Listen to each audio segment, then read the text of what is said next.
Et nous enchaînons à présent avec Patrimoine Passion, le rendez-vous dédié des investissements plaisir, passion ou alternatifs de Smart Patrimoine. Et en l'occurrence, aujourd'hui, nous allons nous intéresser à l'investissement dans les parkings. Alors, on ne compte plus les arguments pour promouvoir l'investissement dans les parkings, mais on peut quand même se poser la question à l'heure où les grandes municipalités font la guerre à la voiture. En témoigne notamment la politique mise en place par la mairie de Paris, comme exemple. Est-ce que l'investissement dans les parkings, alors qu'on veut voir sortir les voitures des grandes villes parisiennes, est un investissement d'avenir? C'est la question que nous posons à Grégoire Berthoud, directeur des études et de la communication chez PAP. Bonjour Grégoire Berthoud. Bonjour. Alors, j'ai un certain nombre de questions sur cet investissement dans les parkings, parce que c'est vrai que ça peut poser question. Déjà, je l'ai dit en introduction, on sent une volonté écologique, de transition énergétique, de limitation d'émissions de CO2 dans les grandes villes de France, peu importe d'ailleurs la couleur politique des maires à la tête de ces villes. À partir du moment où on veut faire sortir les voitures de la ville, l'investissement dans les parkings, dont effectivement j'imagine que vous allez nous rappeler les avantages à un moment ou un autre, l'investissement dans les parkings est-il toujours un investissement d'avenir ? Alors, la question est totalement légitime, mais en fait, la cible des différentes municipalités, c'est davantage le transit automobile que la détention d'un véhicule. Donc, les villes veulent limiter la présence de la circulation des véhicules thermiques en ville. On a le cas des ZFE, par exemple, qui sont repoussés en Île-de-France et qui commencent à s'appliquer en province. Mais la politique, la dynamique, elle est autour du transit et de la circulation des véhicules. Et pas tant que ça de la détention. D'accord. Donc, ça, jamais vous n'avez entendu une municipalité dire je ne veux plus que les gens soient propriétaires d'un véhicule dans ma commune. Par contre, on veut que ce soit limité à telle vitesse dans certaines rues, voire qu'il n'y ait pas du tout de véhicules dans d'autres. Oui, donc on veut qu'il ne circule plus, globalement. On veut donc, plus de transit. Ce qui peut pousser quand même un certain nombre de gens à peut-être se séparer d'un véhicule. Alors, c'est l'usage du véhicule qui va changer. En fait, à Paris, on a un taux de motorisation aujourd'hui qui est de l'ordre de 36%. C'est-à-dire qu'il n'y a que 36% des ménages parisiens qui détiennent un véhicule. Et en fait, les gens qui ont un véhicule à Paris, ce n'est pas pour aller de la place de l'Étoile à la Bastille ou de République dans le 15e arrondissement, c'est essentiellement pour sortir de la ville, partir en week-end, partir en vacances. On a vu depuis la crise sanitaire qu'il y a beaucoup de Parisiens qui avaient fait l'acquisition de résidences secondaires à la campagne. Il faut qu'ils puissent s'y rendre, c'est compliqué en train. Donc l'utilisation pas partout, pas partout, mais l'utilisation du véhicule, il reste pour un certain nombre de gens totalement légitime. Mais évidemment, si on va d'un point A à un point B dans la ville, on a d'autres alternatives. Donc la détention n'est pas visée tant que ça, c'est le trafic et surtout le transit. C'est-à-dire qu'en fait le problème c'est l'autre, c'est pas le Parisien qui circule dans Paris, mais c'est celui qui vient du nord de l'Île-de-France et qui couperait Paris pour aller au sud de l'Île-de-France par exemple. Et c'est pareil à Lyon, à Bordeaux ou à Strasbourg. Donc si je comprends bien ce que vous nous dites, c'est que comme ce qui est visé c'est le transit et pas la détention du véhicule, il ne faut pas s'en faire pour l'investissement dans les parkings. Et non, et j'ai même envie de vous dire a fortiori, puisqu'en fait la mairie de Paris, c'était une promesse. Alors là, effectivement, on donne l'exemple de Paris, mais la question vaut pour toutes les villes de France. Parce que les politiques, quelles que soient... Alors, c'est plus ou moins marqué selon la couleur politique de la mairie, mais grosso modo, toutes les grandes agglomérations, toutes les grandes villes françaises ont à peu près les mêmes stratégies. Alors, à la marge, il y a des ajustements différents, mais la politique est à peu près la même, quelle que soit la couleur politique. À Paris, il y a eu cette promesse de campagne de suppression de 60 000 places en voirie, donc à l'extérieur. Bien sûr, oui. Donc c'est une promesse qui est en cours, parce qu'il faut en plus réaffecter l'espace dégagé par l'occupation des véhicules pour stationner des trottinettes, stationner des scooters. Oui, où on a vu des terrasses aussi durant la période Covid. Il y a eu les terrasses qui se sont un peu pérennisées une fois que la crise sanitaire s'était arrêtée. Donc cette politique-là, elle est enclenchée et elle réduit le stock de places disponibles en surface. Donc vous avez des gens à Paris, mais c'est pareil dans d'autres villes de province. Vous avez un stationnement préférentiel qu'on appelle le stationnement résident. Vous payez moins cher que si vous deviez aller payer un FPS, un forfait de post-stationnement, un forfait de stationnement à l'Eurodateur. Donc ces gens-là, ils n'ont plus la possibilité, ils n'ont plus accès à autant d'offres. Donc, si je comprends bien, ça veut dire qu'il y aura un effet mécanique de recherche de location de parking, là où on ne peut plus la garer dehors, parce qu'on mettrait du temps à trouver une place, c'est ça ? C'est pas à vous, compte tenu de l'émission, que je vais apprendre que c'est la rareté qui fait la cherté. Donc plus on réduit mécaniquement l'offre, plus l'investissement garde de l'intérêt.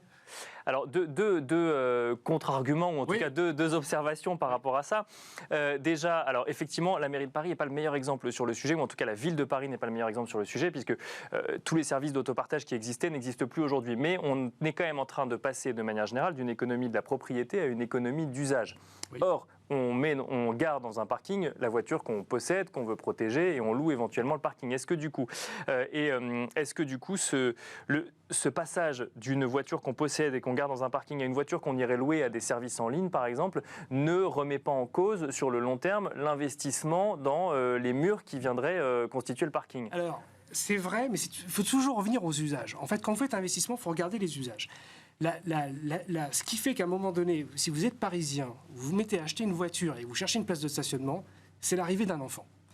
Donc, quand vous avez un enfant et que vous devez partir en week-end dans de la famille avec le lit parapluie, la baignoire du bébé et 3 kilos de valise, ou 30 kilos de valise, pardon, c'est ce qui vous décide à acheter une voiture, même si jusqu'à présent, vous n'en aviez pas besoin. Donc, les solutions d'autopartage ne sont pas adaptées à ces profils-là. Donc, effectivement, vous avez des profils de jeunes couples, par exemple, sans enfants, qui peuvent basculer sur ce type d'offre. Mais dès que vous avez un enfant, vous basculez. Généralement, vous en faites un deuxième. Et donc ça justifie. Et donc là, vous rentrez dans une mécanique de voiture. Alors ça répond peut-être partiellement aussi à mon deuxième argument, qui était celui de dire ça a un coût, tout ça. Donc à partir du moment où on avait un stationnement résidentiel qui nous coûtait moins cher et que d'un coup d'un seul, que ce soit à Paris ou ailleurs, hein, je le rappelle, on prend l'exemple de Paris parce qu'on tourne cette émission à Paris, mais c'est le cas ailleurs aussi. Mais à partir du moment où ça nous coûte plus cher d'aller le garer dans un parking, est-ce qu'à terme, c'est pas un argument pour revendre sa voiture et donc potentiellement utiliser des solutions d'autopartage, mais je comprends qu'effectivement vous dites que ça n'est pas valable dans tous les cas, et à terme avoir moins de demandes en termes de moins de demandes locatives de voitures finalement, de parking pour garer sa voiture. Je pense que pour l'instant il est beaucoup trop tôt pour l'utilisation de la voiture. C'est vraiment c'est tellement ancré dans les mœurs, c'est des changements comportementaux où il y a énormément d'inertie. Alors à horizon 30, 40 ou 50 ans, je suis incapable de vous répondre, et peut-être qu'il y a un risque d'investissement à cette échéance-là. D'accord. Ouais. Mais à brève échéance, sur 10 ou 15 ans, je ne pense pas qu'il y ait un risque particulier. Il y a des gens qui vont continuer à utiliser leur voiture. Et vraiment, cette histoire d'enfants est souvent l'élément déclencheur, que ce soit à Paris ou ailleurs. Alors, en revanche, ce qu'on observe, c'est qu'on a depuis la crise sanitaire, depuis le Covid, puis surtout après le premier confinement, mais ça s'est prolongé après, on s'est rendu compte que beaucoup de gens avaient quitté Paris. Alors, finalement, ils ne sont pas partis très loin, on a des sauts de puce. Les gens ont quitté Paris. Les grandes métropoles, voilà, mais notamment Paris. Pareil à Bordeaux, pareil à Lyon. Donc chacun a fait un saut de puce. Et ce qu'il faut suivre, si vous faites un investissement parking, c'est les migrations des familles. D'accord. Donc effectivement, s'il y a de moins en moins de familles dans Paris, dans Bordeaux, dans Lyon, dans Aix-en-Provence, intramuros, effectivement, la demande de parking va peut-être se reporter là où les familles partent. D'accord. Ok, donc plus forcément, effectivement, c'est peut-être plus un investissement de centre-ville, le parking, c'est ça? C'est peut-être plus un investissement de centre-ville, peut-être que c'est un investissement urbain, là où il y a les familles. Il faut suivre les familles.